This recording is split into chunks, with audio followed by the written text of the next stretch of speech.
Welcome back to another Eagles film study. We're going to look today at Quinyon Mitchell, the Eagles' top pick, 22nd overall in the 2024 draft, and a pick I was very excited for.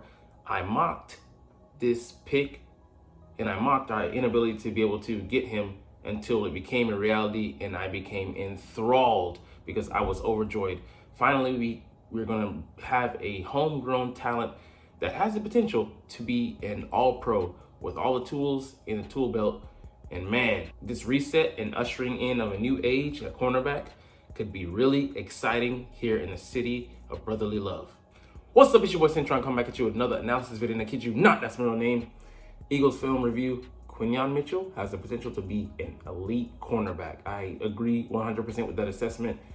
Closer look at Philadelphia's first round pick. Let's dive in. So what was amazing was his RAS score. So you look at it not just for this year, not just even in recent years, he ranks 56 out of 2,222 cornerbacks from 87 to 2024, which is incredible, which is going to show you how athletic this guy really is and how good of a find, how fortuitous of a drop it was for him to fall all the way to Philly at 22nd overall without us having to lift a stinking finger. Don't know why I chose this one. But anyways, his strengths: extremely athletic prospect. He runs well and showed this at the combine. Definitely elite speed. He ran a 4.23. In comparison, look at the fastest corner in the draft, Nate Wiggins. He ran a 4.28. Yes, he's 6'1", but only a $173. He did this at a $195. He's 6 foot, and his tackling ability doesn't fall into question. Not perfect, but it's a far cry from a guy like, rail thin Wiggins, who reminds you of Washington Commanders pick last year, Emmanuel Forbes. And we'll see how he acclimates to the NFL. But it's safe to say that Quinyon has deep speed, NFL speed. Look at this. He runs here from across the field. This guy is gone. Otherwise, he's gonna score a touchdown. Bam! Whacks him right out of bounds. Toledo. I love that. He excels at covering deep posts and vertical routes. He has a great understanding of body position and the ability to knock the football away. He has fantastic feet when he backpedals, and he has no problem flipping his hips and running vertically with receivers down the field. So, it's not this play, but you go and look at his highlights. There's one where he's like, you can see in the picture where he's like, looks like he's sitting in a chair, and he's got the receiver kind of like in a headlock. And that play, he jumps and knocks the ball out with excellent, perfect timing. He has great timing.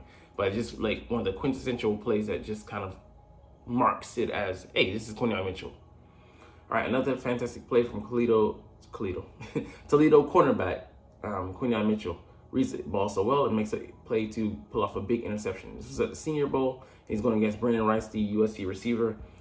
He doesn't press, undercuts the route, just takes the ball away. So let's look at it again from the angle. He doesn't press the line, don't know why, but he's in shadow trail technique. Just uses his athleticism to catch up, plays the ball in the air perfectly, and comes down with the INT. Wonderful.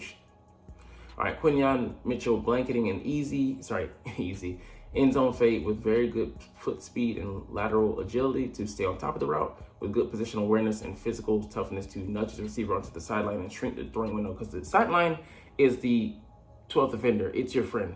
And you're playing as a boundary corner. You got to know where you are in, congruence to the sideline, so you can use it to your advantage and, scoop the guy and push him out, or, just use the leverage to keep yourself in between your receiver and the sideline, and being able to make sure that you can take good angles.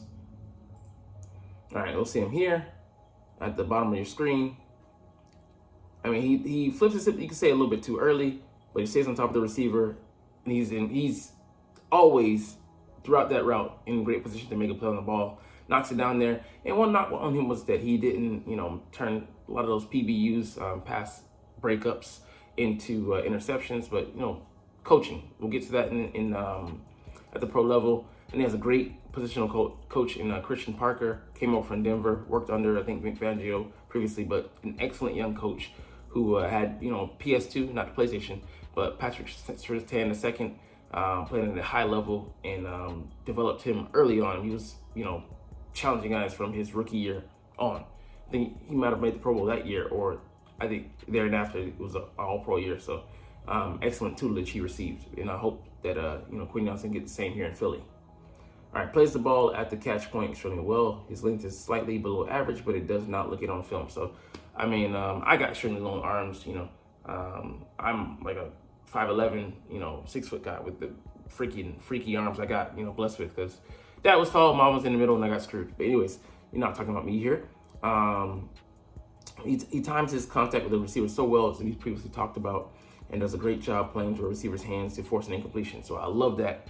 When you don't have the luxury of, seeing perfectly quarterback and receiver, like if they're cutting across your face in a slant, you can see right there. And you still might want to play for the hands, but it's a strong indicator, like the ball it's not going to the body. It's going where? To these mitts, and unless they're a body catcher. Most receivers are good enough to catch it with their hands.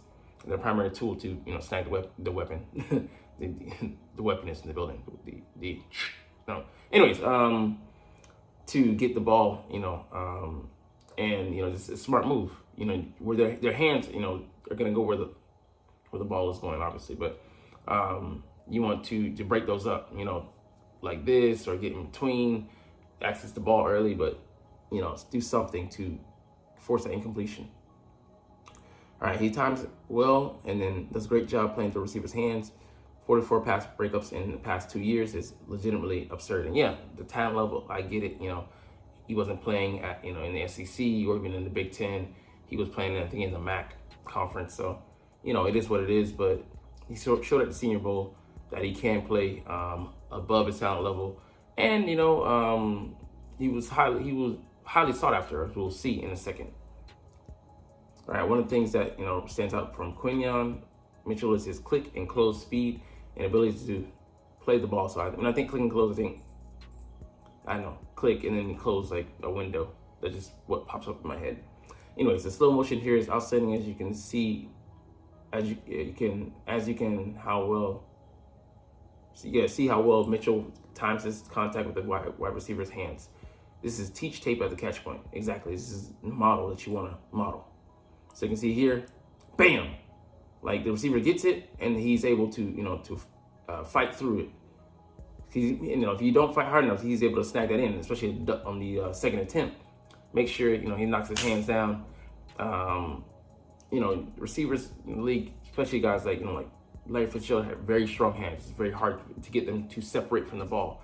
If you're able to do that, dislodge the ball after contact. You got something in your hands there. No pun intended.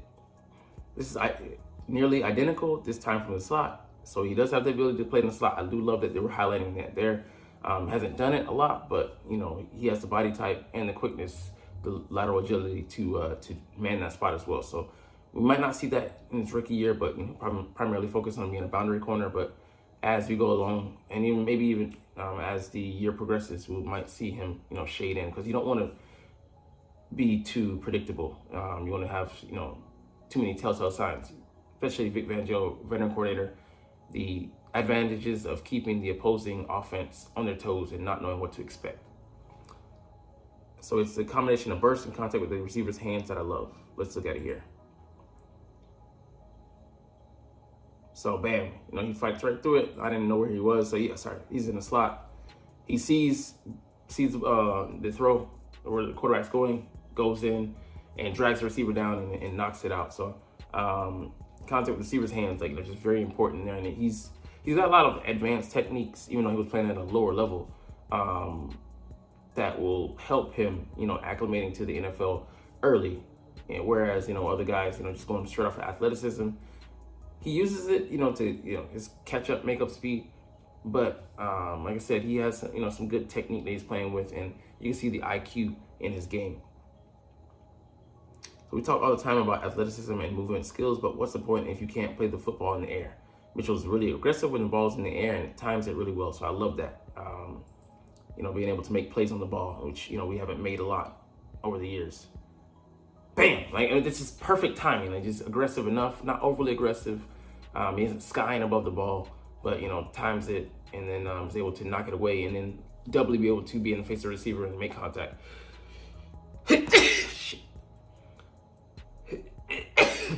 Excuse me. He only had 1 pick last year, but 5 the year before. He has good ball skills for a corner. So, I mean, like I said, being able to convert some of those PBUs into INTs, sure. And he'll have better talent playing around him in the NFL.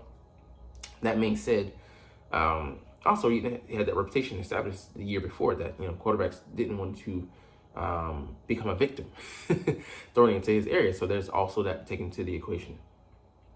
It won't count due to a roughing the passer penalty, but this Quinyon Mitchell interception was nasty. Yeah, let's watch this. He did nasty work here. So here he is falling off the ball. That's not him. Sorry, he's off screen. You can't see it until the last minute, but bam, he undercuts the route perfectly. His understanding of the route tree and route combinations, knowing about the depth. Okay, the receiver's at this depth. Is most likely he's going to run this route. And here's where I need to be in between the quarterback and the receiver, get my hands on the ball, or being able to affect the pass. But that was a callback by a pass interference. I meant roughing the passer, so that's why you didn't get the INT. But an excellent play that goes down in the books, and that coaches take notice of. That hey, this guy, his football intelligence is high. So he's Mr. Reliable, no penalties in 2023, excellent, and only 1 pass interference penalty in 2002 when he became a first-time starter. So 1 PI in 2 years. It's just a clean record. And he hasn't missed a game in 3 years with 40 straight starts. So, I mean, he's Mr. Dependable. And yeah, things could happen. He can, that injury luck could flip in the league, but it's a strong indicator that, hey, he takes care of himself. He's not just a height, weight, speed prospect who can play the ball. His route recognition is excellent, and he can anticipate the receiver's route. So we're going to see here, he's using some telltale signs. So we see he's at the top of the screen here, and he has his back turned to the quarterback, so he's playing a little bit blind when he lets the receiver run the route. But he stays in close contact, bump and run coverage. You can see that from him too much, but when he does it at a high level. He's able to take the ball away. In the Big Ten, here he's playing against Illinois, so a step up in competition, but he's able to get the job done. And he reads the hips of the receiver, and it tells him when the breakdown is going to happen. So he doesn't know exactly, but he's looking at extraneous information, clues, body language, able to snatch the ball away from the receiver. It's just excellent play, and this is why Nick Saban, was trying to scout him. Not because he couldn't play and he was going to be putting a little fish in a bigger pond, but he just overall you see the guy's football IQ, see the athleticism he has. Yeah, if he plays at an SEC school, there's no way he slips to where we drafted him. And there's the doubts that are surrounding him. That's the only thing they have on him. The knock on him is the level of competition that he played against. All right, excels in off coverage. His click and close speed in off coverage is as good as it gets. So we're not going to see this one, but you know what? Hell, let's go there. Let's go there and see.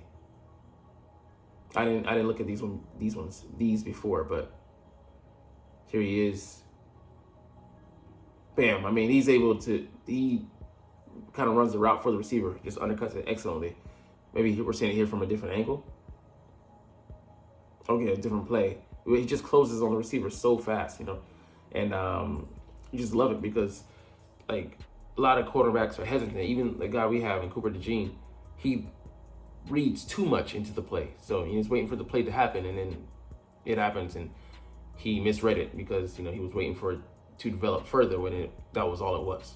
So being able to fire off, in an instant, a second, a tenth of a second, 0.2 of a second are a huge difference in incompletion and completion, interception and a touchdown potentially. So you want a guy that makes decisions really quickly in his head and fires off. He's not thinking, he's really reacting. So this is pretty freaky athleticism. He almost runs past the ball because he's at the break point so quickly. He still gets his hand to the ball though. So let's see what he did here. Damn, he just played it excellently. You can see here, like, bam, he gets under there, and like he has to slow himself down. He's like, damn, I'm moving too fast. Slow you down, young man. But excellent. He still plays the ball though, able to knock it away. That would have been really freaky if he turned that to INT, like a one hand, but that's asking too much. But just able to see that even when he makes a mistake because of his own athleticism, he's able to still rein it in and make the play. So he's very fluid with loose hips and can be sticky in coverage. The Senior Bowl film is awesome to watch. He moves so well. So I just love this rep here, man, against one of the guys. Roman Wilson went in the third round. He's very sudden. He runs a 4.3 himself, but he stays with him to the end there. And, he's not, he didn't bite on the play action. He isn't easily fooled. Has good eye discipline, plays with good technique, and has that recovery speed that makes for just that, a pretty good to above average corner. So elite versus elite, new Eagles cornerback Quinyon Mitchell versus new Cardinals receiver Marvin Harrison Jr. So this guy, he's got size on him, runs an excellent route. I'm like, for me, I would have been like, damn. I would have tried not to overplay it, but I saw that Marvin Harrison, like all that land there, obviously where he's going to me, and also is away from the help. But he still is able to undercut that, gets in position to make a play, and knocks him out. Not just the college rules, one foot in, but he didn't let him make the reception inbound. So excellent play there. He did get him on, I think, another end zone play. But hey, he's competing out there against the best, the first wide receiver drafted, 4th overall there. So it's willing in run defense. It doesn't have a number of missed tackles. Excellent, because we call it Eli Ricks getting jerked out of his shoes last year against the Cardinals, just blight. Shoulder tackles by a free agent cornerback we brought in from Denver Broncos last year. Like, ugh. So he was asked to press a lot at the Senior Bowl and looked good doing it. This part of his game feels untapped. So yeah, he just didn't get too many opportunities.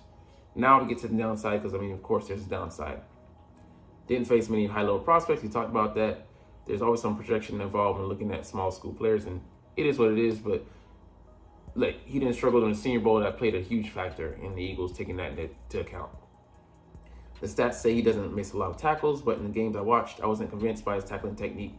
He dives at ankles quite a lot, which will lead to some misses at the next level. So definitely needs to get that under discipline. Coaching could easily coach that out of him. He has the tools. That's the most important thing. And he has a willingness, but get that technique into round into frame. So here he is. He lunges instead of just, you just make contact, wrap up, push him out of bounds. There's that. Comes from a scheme where he gives up a lot of space at the line of scrimmage. Similar to us, like we were playing with those at least 5 to 10 yard cushions last year. And was that more Sean Desai, or was that really the Vic Fangio scheme per se what we're going to see? We shall see. But I get it.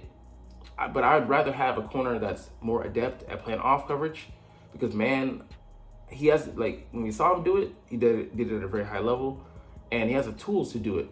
So I don't doubt that he could add it to his wheelhouse as a regular thing, but it's not a scheme, Vic Fangio's, that we use it a lot anyways. But it's nice to know that you have a guy who can come up and do it. But I'd rather have a guy that is good at off and can do man than he's good at man and can't play off, because you can't play in space. You really can't play in today's NFL, because so many teams shy away from man coverage. They'll mix it up, but it's still like it's still a good split. Like mostly zone and they shade more away from man. Minimal slot experience, but I can see why skill set wouldn't translate. I can't see why skill set wouldn't translate if that's to follow a star receiver inside. So yeah, we saw it in that play above. And yeah, he has the quicks, the lateral agility to do that. And I mean, the frame isn't huge, it's the body type as well to be competitive with those guys. Needs to work on his hands and press coverage, better in off coverage right now. But this is partly because he didn't get the chance to press. I mean, yeah, exactly. So it's not that he can't do it, it's just that he didn't do it too often. So overall, I love the pick as well. Yeah, he's definitely elite talent. If he had played at Alabama or the SEC, like we're saying, he would be a surefire top 15 pick. You don't get many corners who can run like he does, can play the ball in the air, and move as fluidly. He has the potential to be an elite cornerback, as he has all the tools that you want to see from a top prospect, which is all, just excellent summation. All you want to see from him. And we got a great pick at 22, and we were just fortunate that so many quarterbacks were drafted. The draft boards felt like it did, record 14 picks without a defensive player being taken. First defensive player coming off the board, Latu at 15 was an NFL record. It never happened. But it tells you kind of like where the NFL is going. More people are trying to load up and have still an offense and defense. Yes, you can have a good to great one, cool, but they're more focused on trying to put up points because it's skewed toward the direction of points-based league.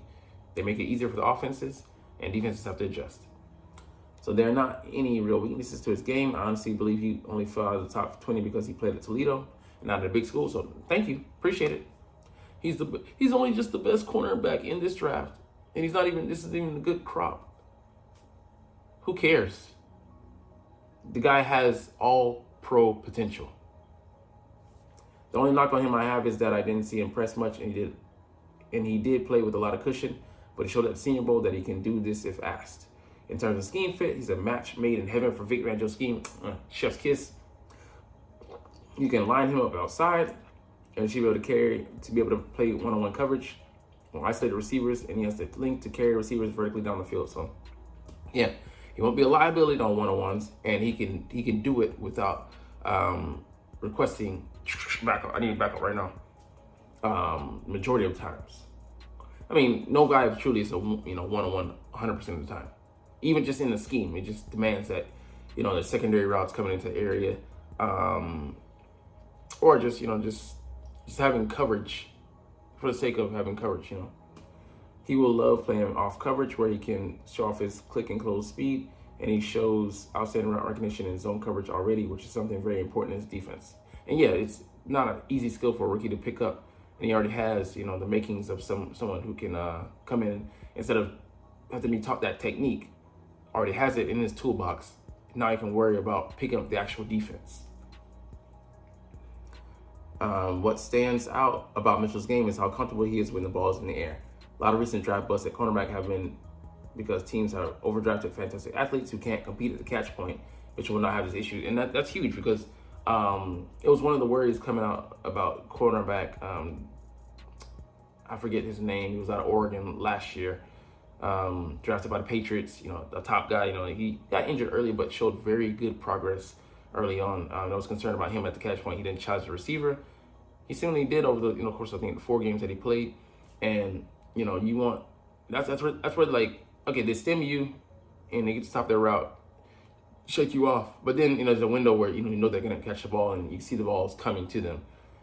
Guys being able to get there, but not only get there, affect the pass, knock it out.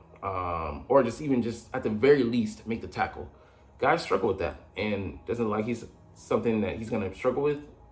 Already a great starting point to start off your career with. Fangio's defense is complicated and there will be a learning curve as there is with all rookie cornerbacks, but I would be disappointed if Mitchell is not starting the vast majority of games this year. So yeah, there will be a learning curve, but I think he's someone that he's fine. With the amount of smarts, intelligence he has, and the experience he can lean on coming into the league, where you could throw him out there, and by nature of him, I think being able to pick up the playbook and having an understanding in what he's been doing with the resume matches, he's going to be able to use some of his college experience to go with the on the job training. It won't be in a complete mismatch. He should be fine. I think he can make an impact on his defense next year as a starting outside corner opposite Darius Slay. Excellent. So I can push Bradbury out of here and hopefully, let him go and on to greener pastures and let him do what he does. I don't even see him as a good backup because he doesn't offer really anything on special teams. Long term, he has the potential to be one of the very best at this position if he can translate his current game to Fangio's defense. And that's where, it hinges on, but I think, like you're saying, he's a great fit. I'm so excited about this one. Exactly. I would have traded up for both Terrion and Mitchell, and I'm pretty excited and amazed that the Eagles were able to sit at 22 and choose the latter. So excellent. I mean, yeah, couldn't have played out any better for Howie and us. So we'll see what this guy, what he gets into. First, starting up training camp and the off season before training camp starts. But anyways, we're gonna get up out of here. Long ass video, but hey, I know you're not even watching though. But hey, it's all good because I love making these videos and I love talking about the freaking Philadelphia Eagles. So officially, we'll chunk the deuces. But as always, it's fly Eagles fly, and let's motherfucking go. Like, comment, share, subscribe if you want. Thanks for watching. Check me out at Cintron, Cintron Anime, Cintron Life, or Cintron Laughs, or other social media.